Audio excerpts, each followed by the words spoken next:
World Cup, there are 32 countries who are split off into 8 groups of 4. And in the World Cup in Qatar this winter, it's no different. And in this World Cup, there are so many good groups that I decided to make a tier list for them. Anyways, the group I have the number 8 spot has to be Group D. This group consists of France, Tunisia, Denmark, and then either Australia or Peru or the United Arab Emirates. Let's just get straight to it, bro. This group is straight up just boring in my opinion. And yes, I'm well aware about the World Cup curse, guys. I know that Italy failed to get out of the group in 2010, Spain in 2014, and Germany in 2018 when in the previous World Cup they all won it. But let's be real, guys, there's no way that France is not qualifying from this group. It's just too easy for them. Like, bro, no disrespect to Denmark because they're actually a very solid team that made it all the way to the semifinals in Euro 2020. But listen, France are just a level ahead. And Tunisia, bro, what are Tunisia about to do to France, bro? You think Tunisia's gonna beat France 2-0 or something? And no disrespect to Tunisia, I know they made it to the Arab Cup final, but that's not enough to beat France, bro. And for the spot that's left, I think it's gonna be Peru. And if Peru get in the World Cup, it's gonna be like the same group for 2018. The 2018 group was actually France, Denmark, Peru, and Australia. This time it just has Tunisia, but honestly, it's no different. It's just a super boring group in my opinion, and I think France will easily top it.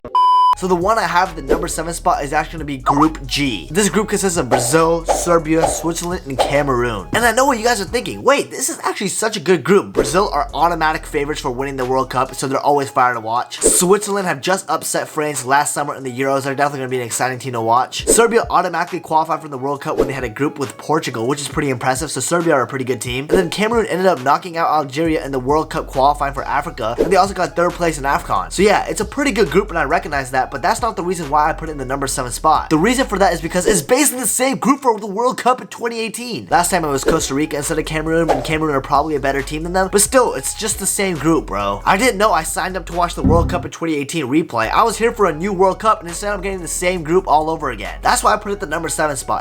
Yo guys, quick announcement, remember to subscribe to the channel, man. I'm on the road to 10k subs, and remember to hit the notification bell so you get reminded whenever I drop an absolute banger video. And also remember to drop a like, let's try reaching 250 likes this video.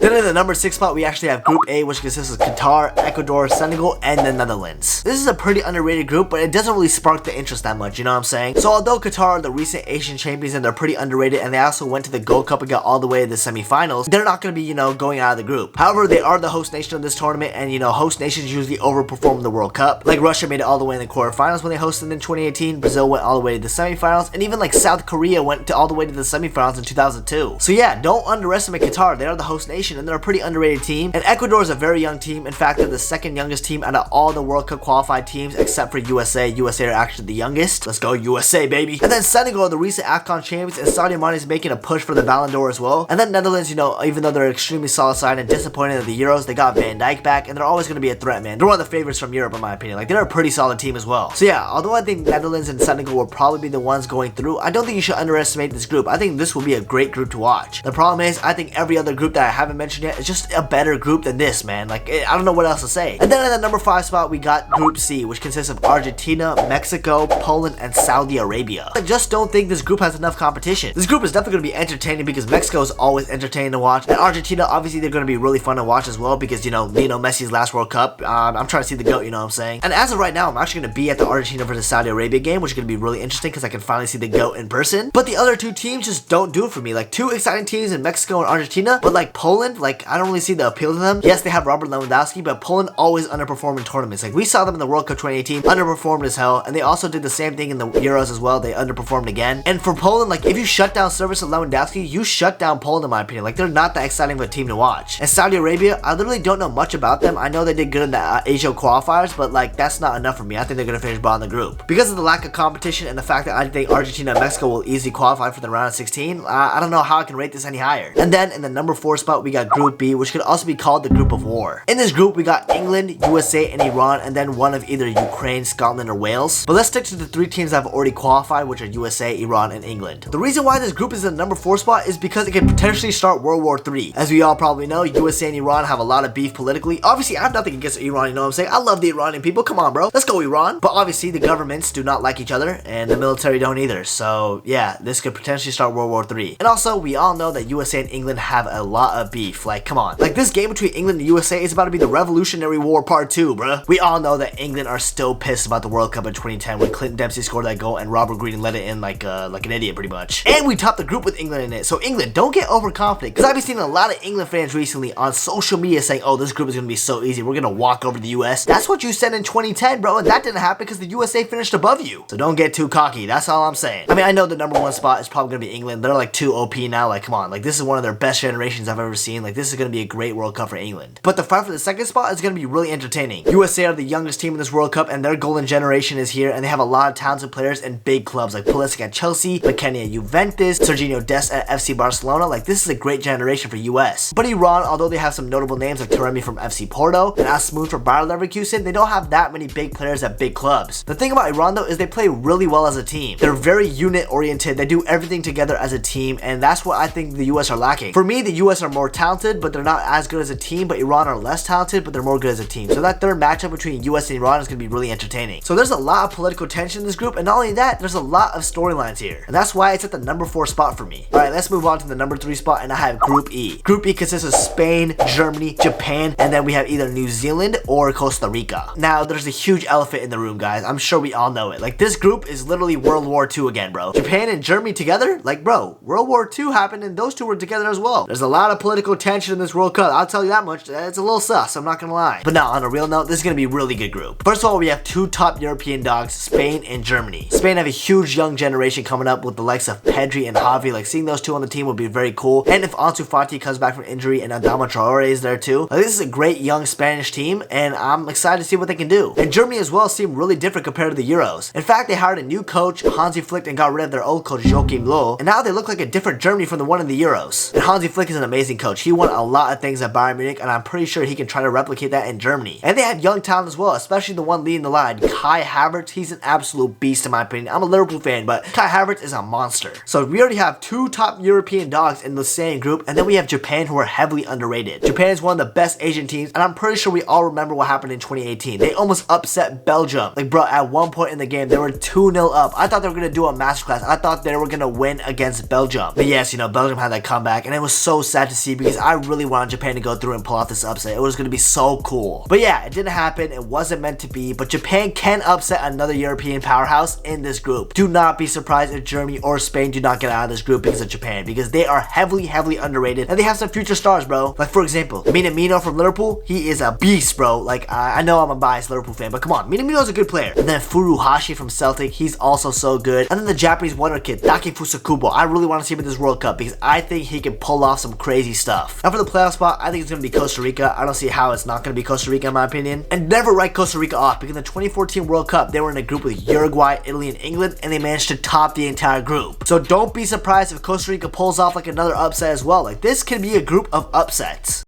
Now, before we get to my highly anticipated #1 spot, which a lot of people are going to be surprised about, let's get to my #2 spot. And that's going to be Group F. In this group, we got Belgium, Canada, Morocco, and Croatia. Croatia are the World Cup 2018 finalists against France, and yes, although their team isn't the same as it was before, for example, they lost players like Rakitic, they lost Subasic, Mandzukic, like, they lost some really key players for the 2018 World Cup, but they still have absolute ballers like Luka Modric. Like, this guy's one of the best midfielders, bro. You can never count out Luka Modric. And they got some young talent in the back too, like Guardiola. Like, he's a good center back for Croatia. Don't sleep on them. Then we got Morocco, which is one of the best African teams. And yes, although they were kind of disappointing in AFCON losing to Egypt in the quarterfinals, you still can't count them out because they have some really good players. And the one who's going to lead the line for me has to be Achraf Hakimi. And Hakimi's a beast. He's one of the best right backs in the world. But I do think Morocco has a problem, and that's with their coach. Like, bruh, in my opinion, their best player, Hakim Ziyech, is not going to be in the Morocco roster, and he doesn't want to be in the Morocco roster because of the coach. They have beef with each other, bro. How can you have beef with the best player from Morocco? Like, you guys gotta squash the beef, bro. And Ziyech isn't the only one who has beef with him. Like, players like Mazraoui also have beef with them, bro. Like, what is going on with the Moroccan national team? So yes, although they're still a good team, I think if Ziyech isn't on the World Cup roster, they're not gonna go that far. And then we have Canada, who have a golden generation themselves, man. They have one of the best left backs in the world, Alphonso Davies, who's probably the best player in CONCACAF, and he's gonna be lighting up this World Cup. Like, he is gonna play his butt off, bro. I can already see it. What do you mean by that? Wait, nah, see it. Wait, that was a little sus. You know what I meant though. They have one of the best underrated strikers in the world as well, Jonathan David. I wish he played for the US. He was born in the US, so he was eligible, but it didn't happen. And then there's other good players like Eustáquio from FC Porto, Kyle Larin from Besiktas. Like, they have a lot of good players on this team. And then we have Belgium's last chance to win a trophy with their golden generation. Belgium definitely gonna leave it all on the pitch this time because this is their last chance to ever win something for the Belgian national team. You best believe there's gonna be a lot of drama in this group because all 4 teams are good teams and I see anyone qualify from this group. Let's get straight into my number 1 spot where we have Group H. This group consists of Portugal, Ghana, Uruguay, and South Korea. Now I know what you're thinking, bro, none of these teams are really that good. Like, yes, Portugal have Cristiano Ronaldo and have a very star-studded team, but they don't perform that well. Uruguay almost missed out on the World Cup until they hired the new coach and then they got in. Ghana were absolutely terrible in AFCON and they surprisingly beat Nigeria on away goals, and that's the only reason why they're in the World Cup. And then we have South Korea, who's a very good Asian team, but Asian teams don't really perform that well in the World Cup. So how is this in their number 1 spot? Well, because any of these teams can qualify for the round 16. I think this group is so equal that makes everything so unpredictable. And I know Portugal might be the clear favorites on paper and Uruguay clear favorites in second place, but these teams aren't performing to the standards that they could be. And don't sleep on South Korea. They have a very good team with good players like Heung-min Son especially, and Hwang Hee-chan leading the line up top. And don't sleep on Ghana as well because they're recruiting some incredible dual nationals right now as well. Apparently Callum Hudson-Odoi might make a switch to Ghana for the World Cup, and also recently they apparently have recruited Iñaki Williams as well from Athletic Bilbao. And these two are good players, so if they represent Ghana for the World Cup, that would be really cool to see. I could easily see South Korea and Ghana qualifying instead of Uruguay and Portugal, and I could easily see Portugal and Uruguay qualifying instead of South Korea and Ghana. The fact that this is so unpredictable and can go any way is why it's in the number 1 spot for me.